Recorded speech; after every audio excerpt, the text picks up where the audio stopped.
Hello and welcome to our latest My First Property Sale video. It's our series where we speak to agents and property professionals about the first commission they ever earned. I'm Marc Shoffman, editor of Estate Agents Today, and today I'm joined by someone who probably doesn't need much introduction, but I'm going to introduce him anyway. It's Stephen Shipperley, who is chairman of the Connells Group, soon to be retiring chairman. So hello Stephen, thank you for joining us. Yeah, good morning Mark, how are you? Good. So tell us a bit about, give us a quick run through of your career, I guess, before we get going.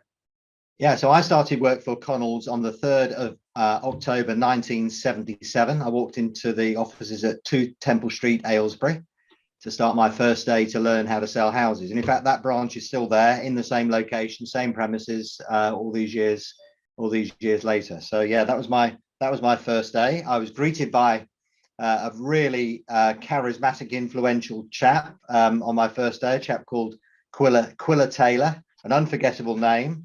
And he was a great inspiration to me in my early years in estate agency. He taught me a lot. I've been previously interviewed by Quilla's boss, a chap called David White, and his boss, a chap called Eddie Moss. And they all were equally charismatic and persuaded me that a future in estate agency is what I should be doing. And they captivated me, and that was it. The rest is history. Nice. So tell us about your first ever property sale, that first commission you earned. When was it, and what happened? Well, I'd love to be able to say that I sold my first house really quickly after joining on the 3rd of October, but my recollection is that it took me a couple of months to get my first sale, largely because at that time, when you were the latest new lad in, you spent most of your time in the basement doing the photocopying and making the coffee, which I got pretty adept at. But my first sale was a Victorian 3-bedroom semi-detached house on the Beerton Road in Aylesbury.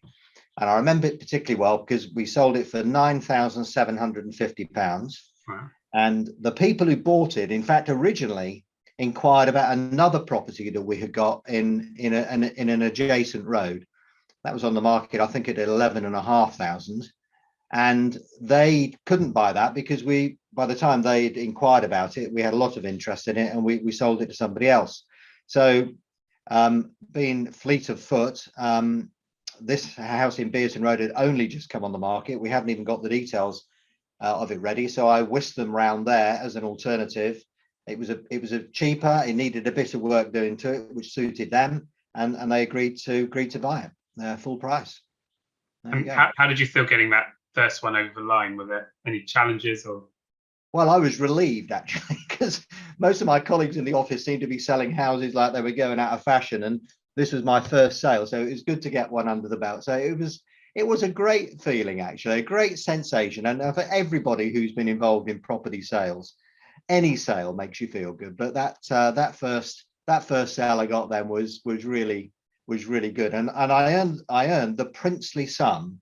We had a commission structure in Connells at the time. I know you're going to ask me about pay and all the rest of it, so I might as well cover it now. But when I started for Connells, my basic salary was £750 per annum, so £15 a week, and we were paid commission £10 per sale. On completion, in fact, on cash received. So we didn't get paid at reservation or exchange or completion. We got paid our commission when we got paid. In fact, the month after the company got paid. So I think that sale that I made in November 1977, I think exchange contracts just before Christmas, completed in January. We got paid in February, and I think I got my commission in March. So there you go. And it was the princely sum of £10. Wow. Do you have an idea of how many properties you sold in your time? I don't actually. I mean, that's a good question. I should have added them all up, but I do remember being part of that Aylesbury team in the late 1970s was a fantastic time. Well, for me and for that Aylesbury office. Connells at the time, we had about 25 branches. The origins of the company were Connells was started and originated out of Luton. Connells bought a practice in Aylesbury and rebranded it to Connells. So the Aylesbury branch was a relative Johnny-come-lately to the Connells business at that time. Luton had always been the top branch in Connells by a country mile. I remember in 1979, so 2 years after I joined, Connells Aylesbury became the most successful office in Connells, much to the dismay of the guys in Luton, who saw it as a big poke in the eye for them. And during that time, back to the number of house sales, I mean, we were regularly in Aylesbury selling between 40 and 50 houses a month between us. There was a team of 4. Quilla was the branch manager, and there were 3 negotiators. And in an average month, I'd be selling 10 houses a month. On a good month, I'll be selling between 15 and 20. God, those were the days. And so 40 years later, how do you think the industry's changed? Has it become harder or easier to sell? Well, I don't think, well, look, there are lots of things that have changed, but there are some things that haven't really changed. So the things that have changed for the better, certainly for the better, has been just the efficiency with which offices now run these days. So if I take myself back to 1977, there's probably not many of the people listening to this video will recall agency in those days, but for those who did, they'll remember that putting a house on the market was a pretty tiresome thing from an admin point of view. You get a property stencil typed up, that would need to be checked by the vendor. You'd send it to them in the post. They'd wander in 2 or 3 days later with a load of changes. You give it back to the branch administrator. He or she would end up having to Tipex stuff out and retype stuff, and then you'd go off for printing. So it often take a week or so to get a house on the market. When you did a window card, some of the people out there might remember Letraset. You'd Letraset a window card with this stuff, and it would take probably half an hour, 40 minutes to do one property. You stick a photograph on it, you put it in the window, the sun would shine on the Letraset, and within 2 days it'd all peel off and you have to do it all again. Producing the advert for the Bucks Herald, the local newspaper, would take a day of somebody's time, because you had to collate all the photographs, produce the copy, send it to the Bucks Herald, they'd produce a proof, they'd send it back. Whereas today, all of that stuff now in this digital world we now operate in is just massively more efficient. So efficiency around the office has been a real plus. But actually, the things that make the real difference in an estate agency branch today, I don't think are hardly any different to how they were all those years ago. It's the people that make the biggest difference. So I'll give you a really good example of that for me, is that the Bucks Herald would come out on a Wednesday. People would walk into our branch on a Wednesday afternoon or phone up having seen a property that we're advertising. Today, people do that on Rightmove or Zoopla or one of the other property portals. But actually, the point of contacting us is similar. They might email us, they might ring us up, they might come in. They've seen it on Rightmove rather than seen it in the Bucks Herald. What happens next determines the good agent from the order taker, from the also ran. It's how you deal with that inquiry that either translates it into a viewing and a sale, or you just give somebody a set of property particulars and they wander up the road and think about it. So that salesmanship element is the key differentiator in the market today, as it was 45 years ago. And do you think there are any challenges or changes that are needed in the sector going forward? So look, there's lots of talk about qualifications and competency standards, and I'm a great believer in organizations delivering as much training and development as they possibly can to their people.